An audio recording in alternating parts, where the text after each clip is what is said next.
Welcome to Taste Buds. I'm Debra Eckerling, goal strategist, writer, and foodie. And today I'm speaking with Jennifer Stempel, a recipe developer, cooking class instructor, and author of the children's book With the Needle and Thread, a Jewish folktale from Cuba. Amazing.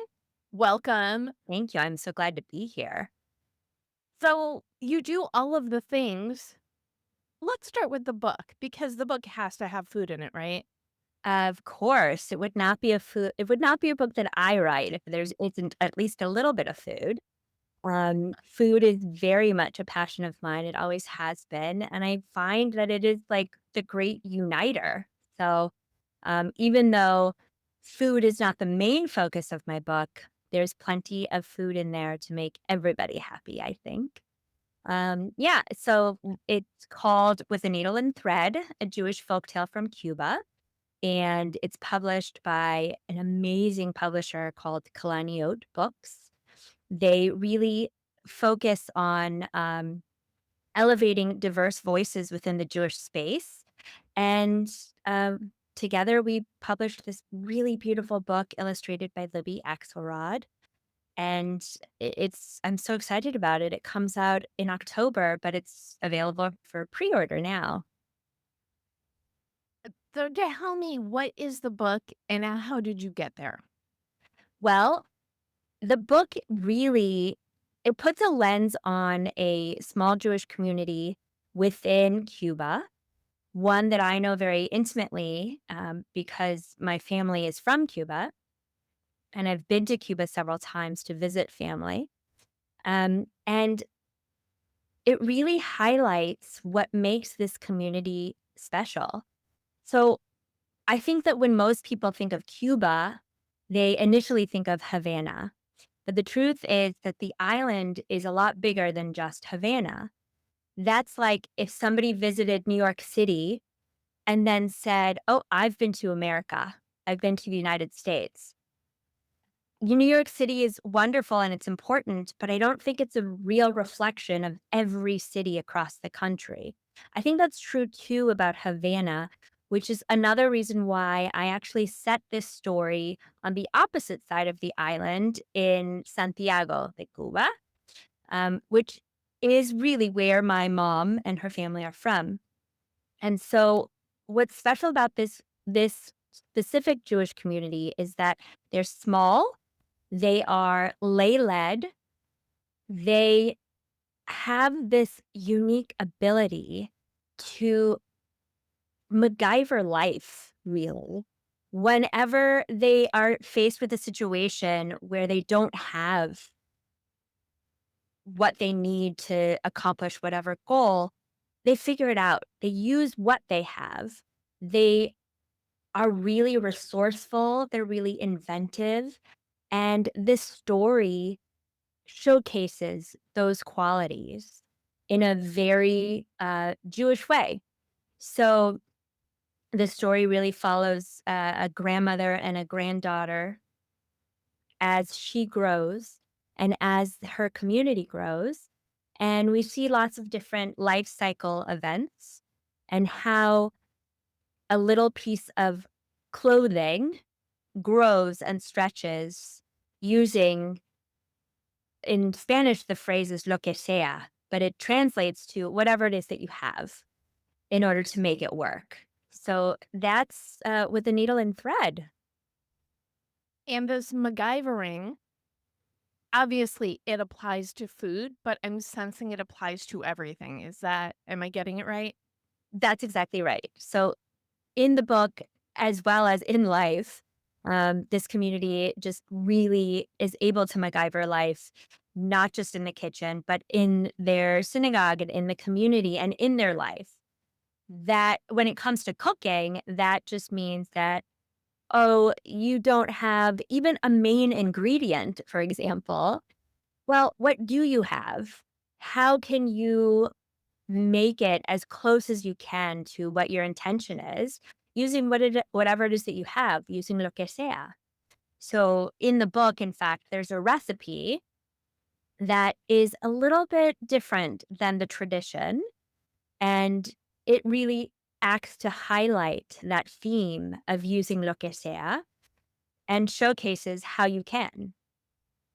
And we're jumping ahead, but I'm okay with that. So the Yeah. recipe in the book is the one that you're going to share that we're going to put in the article, right? The recipe in the book is a different recipe than the one that I'm going to share. Okay. So tell me about this recipe that you love that you want to share. Yes. What is the MacGyverishness of it? Okay. So, the recipe that I wanted to share today is it's a recipe for a guava and cheese pastry, very affectionately known within the Cuban American community as refugiados or refugees. Um, I first saw them called this at a bakery in Los Angeles called Porto's Bakery, which is a Cuban bakery. And everywhere else that I have seen them, they're called guava cheese pastries or pastelitos in Spanish. But I think I like the term refugiados or refugees because to me, the combination of guava and cream cheese, it's like a taste of home. It's like a taste of Cuba. And so to have them appear in a pastry form with puff pastry and sugar crystals on top, and it's just you take a bite of it and you're transplanted to another place, another time, even. And so, how is it MacGyvered? Well, if you want to take a trip to Cuba, but you are afraid to fly or you don't have the means to get there, take a bite of a refugiado and you'll feel like you're there. Wow. And it sounds amazing. And so my question is this, it feels like you are like at one with merging your cultures. Is that a fair assumption? I think that's a very fair assumption. Rather, I think that I actually wrote an article about this very topic years ago um, for an organization called B'chol, and I talked about how um, I'm very often asked if I feel more Cuban or more Jewish. And to me, that's like asking, do you like your right arm better or your left arm better? They're both very much a part of my identity, and I don't separate the two. They're really separated when other people see me and other people interact with me. But to me, my Cuban culture and my Jewish culture, they're really one and the same. They're just both a part of my identity. And has it always been like this for you? Is that just how you were raised with both? I think that the only times that I have ever felt, that they were separated was really, when I'm treated somehow differently. It never stems from me. It's always stemmed from, you know, if I'm part of a community, if I'm part of an event or something with a whole bunch of Cubans who assume that because I'm Cuban, I must be Catholic. Or if I'm part of an event with lots of Jewish people who see me and think, oh, you must be Israeli because you are olive skinned or whatnot. You couldn't possibly be Hispanic. Um, but the truth is that Jews come in every color, every language, every whatever. And Cubans come in many different religions and traditions as well. And what do you think it is about your upbringing and the food that what is it about your upbringing that you really just got into the food of both cultures and merging them together? Well, I would just say that I grew up in the kitchen and in very traditional terms, I was with the matriarchs always. And from as early as possible, since I could stand really, I had a job in the kitchen. And that job got harder and harder as I grew older and older. And really just being in the kitchen with the women who were cooking, I learned from them not because they were giving me specific instruction, but because I was watching them and I was seeing the way they moved around the kitchen, the way they used the instruments and the tools, the way they developed flavor and their own palates. And that's how I developed mine. That's also how I raised my own children. I think that I'm making excellent spouses. The goal there. Um, but my kids too, when they were babies, they didn't have teethers. They would sit on my kitchen floor as I was cooking, and they would tease on a wooden spoon. And actually, they loved it because it was flavored with all the yummy things that I cook. So yeah, they never had like the toy teethers. They just used my wooden spoon. And so they've watched me cook since even before they could stand because they were just sitting there lying on the floor. And now they join me in the kitchen, and they too have little jobs here and there. And their interests in the kitchen evolve over time as mine have, and they like making different things than I have made. But I like to empower them really to find their own voice really in the kitchen and their own style and their own preferences. And you can't do that if you're not in the kitchen. So my passion for food and cooking really started just growing up in the kitchen with the matriarchs.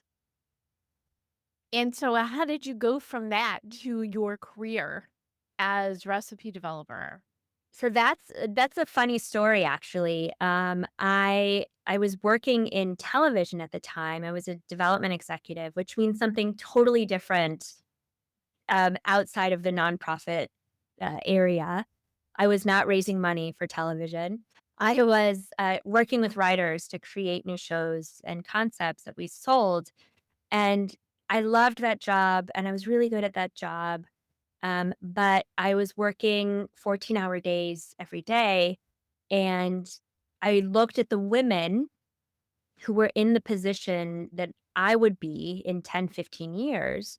And I noticed a trend, and really that they weren't the type of mom that I wanted to be. I knew that when I had kids, I wanted to be hands-on, I wanted to be room parent, I wanted to be at all the things, and while there were women in television who could do both, I knew that I was not one of them. And so I looked for an opportunity to pivot from television. And at the time, I had just as a hobby created this food blog called the Cuban Reuben, where I just documented family recipes and the stories behind them. Really was a hobby. It was a way to kill time basically because my husband was working during the day and going to business school at night. So I needed something to fill the void when he was not there. And so I had just for fun created this blog that had started to get attention from outside sources, from different publications and organizations. And so when I faced this sort of reckoning of, well, how do I want to move forward? I spent my son's first year of life hustling really, really hard to create enough clientele that I could leave the TV job. And I did. It took a little over a year of working every day that TV job and at night working really hard to build clients. And my son was, I think he was like 17 months old when I walked away from television, and just started doing this. And the cooking classes just came very naturally because people would read my content and then say, "Can you teach me how to make that?" And I think because I have a background in storytelling and both visual storytelling, the folk art of standing in front of a group and telling a story, and also this love of cooking, teaching it just came very naturally. And is there significance behind the title of the Cuban Reuben? Yes. So the Cuban Reuben, when I first started it, the emphasis on the posts really were showcasing how not just in my identity, but also in the food that I eat, do these two cultures sort of meld as one. And although it morphed to just showcasing food that I love in general, when it first started, it really was combining the two cultures. And so the Cuban sandwich and a Reuben sandwich to me were like the Cuban side and the Jewish side coming together. So, of course, my first post was the Cuban Reuben, the sandwich, which combined a Cuban sandwich with a Reuben sandwich. Which leads to my next question, and you might have just answered. What are your three favorite foods that you consider Cuban Jewish? So is Oh, Cuban Reuben goodness. number one? I would say it's up there. Definitely up there. Um, my favorite, I would actually say, is my favorite Cuban dish, period, which I happen to serve commonly on Jewish holidays. And it's a dish called ropa vieja. Um, it's typically made with a tough cut of beef. And ropa vieja literally translates to old clothes. And it's called that because this tough cut of meat is braised and stewed and slow cooked until it really just sort of disintegrates into the pot. And it looks like a pot of old clothes or old rags. And so it's my favorite Cuban Jewish dish in my house because I typically use brisket for it. And it's not the way that many of my friends recognize eating brisket, but it's my favorite way to make brisket. Ooh, that sounds delicious. I feel like I need to try that one. I think you should. I do have a recipe for ropa vieja. Um, and I have another recipe actually, because at the back of my book, you'll find a recipe for ropa vieja, but it's not the traditional kind. Um, because the book really focuses on this MacGyvering of life, this making do with what you've got. I wanted to really highlight that theme when writing a recipe for the book. And so while I do have a recipe for traditional ropa vieja, you can find that either on the old blog or I think Bajola Shon also published it. And actually, I have to look it up, but it might also be on Jewish and, which was through my Jewish learning. Um, but in my book, the recipe features an ingredient that is not beef, and it's still delicious. It's still a true ropa vieja, but we're using what we've got, which is the theme of the book. I love this idea of putting together what you have. In my house growing up, my mother called it concoction. You see what's in the house and you make a soup or a stew or a whatever it is, and then you throw it over noodles or whatever else you have, and it's delicious, right? So, what are your recommendations for people to be better equipped to have this philosophy of use what you have in the kitchen? Yeah. So in my house, when that happens and my kids ask me what's for dinner, I say, oh, it's dinner a la mom or chicken a la mom, whatever it is. And to me, I'm able to do that because I have a well stocked pantry. And I think that if you keep a well stocked pantry, a well stocked fridge even with staples, then you're better equipped to concoct. You're better equipped to use lo que sea because you have a lot more to choose from. So I tend to meal plan. For me, that helps keep me organized. It helps keep my shopping um, impulse buy free. Well, not free, but it helps curb the impulse buys. But sometimes I don't have time. And so I'll just go to the store and I'll pick up a protein.